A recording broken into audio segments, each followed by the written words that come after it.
Salut tout le monde, j'espère que vous vous portez très bien au moment où vous regardez cette vidéo. Alors aujourd'hui, je vais vous proposer une petite analyse intraday, disons un scalp sur l'or.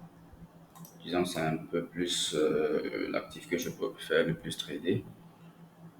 Donc, bref, je rappelle que tout ce que je donne ici, tout ce qu'on donne ici, c'est plus une vue globale, hein. C'est pas exactement ce qu'on fait quand on analyse, c'est beaucoup plus une vue globale. Alors, voilà. Disons que depuis le début du mois d'octobre, l'or est en chute après avoir touché ce point-là. D'accord, je peux le marquer si vous voulez. Après ce point-là, il est en chute. Donc, la première idée, c'est de se concentrer sur les shorts uniquement. D'accord, donc la première idée, c'est de se concentrer sur les shorts. Notre deuxième point, la prise de liquidité. Donc ici, il y a eu une prise de liquidité. Comment je le sais? Regardez ces mèches-là. Là, il y a eu beaucoup de particuliers qui se sont placés. Beaucoup de particuliers se sont placés ici, ici.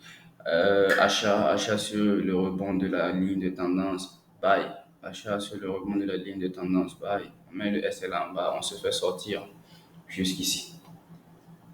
D'accord? Ici aussi.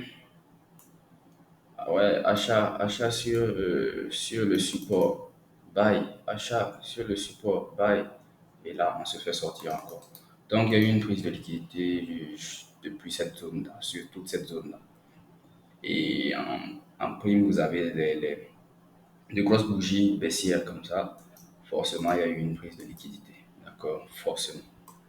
Et quand on sait qu'il y a eu une prise de liquidité, parce qu'il faut raisonner comme si vous étiez le boss du marché, en fait, sans être le boss du marché, bien sûr. Donc, qu'est-ce que les requins ils font?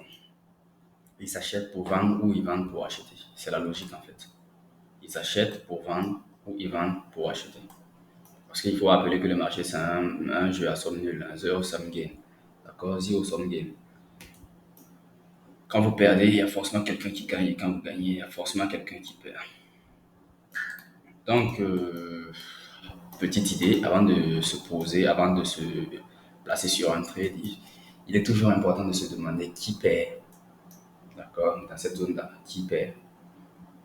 Acheteur ou vendeur? Et vous, êtes-vous acheteur ou êtes-vous vendeur? Donc, c'est une petite astuce, hein.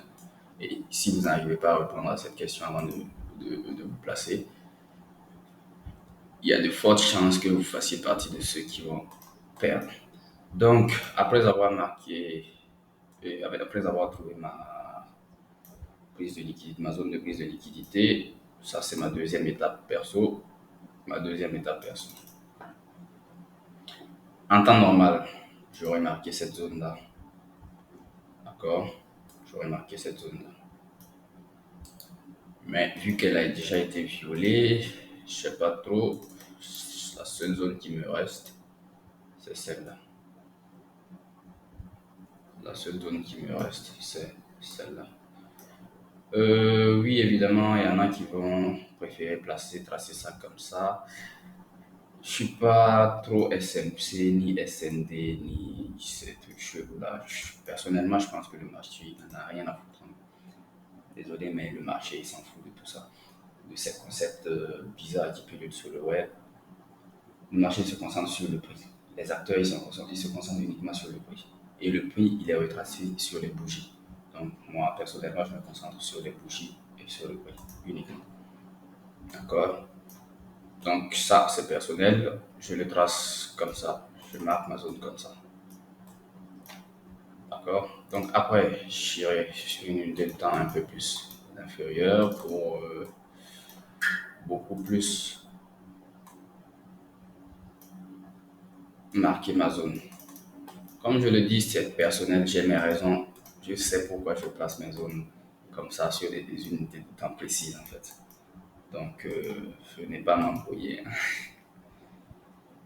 Ensuite, ma dernière étape perso, la recherche de confluence. La recherche de confluence. Alors, pourquoi je place cette ligne de tendance? Je rappelle que c'est plus une zone, hein. C'est pas un niveau précis, c'est plus une zone. D'accord? Je la trace parce que je remarque qu'ici, il y a eu un rejet à ce niveau-là. Un rejet. Le prix, il est revenu, il a essayé de passer. Il a encore été rejeté. Il est revenu une troisième fois, il a été rejeté. Alors, je considère cette zone-là comme une zone assez importante. Comme une zone assez importante. Forcément, il y a des acteurs ici. D'accord? Il y a des algos ici. Des acteurs, des algos, bref, tout ce que vous voulez.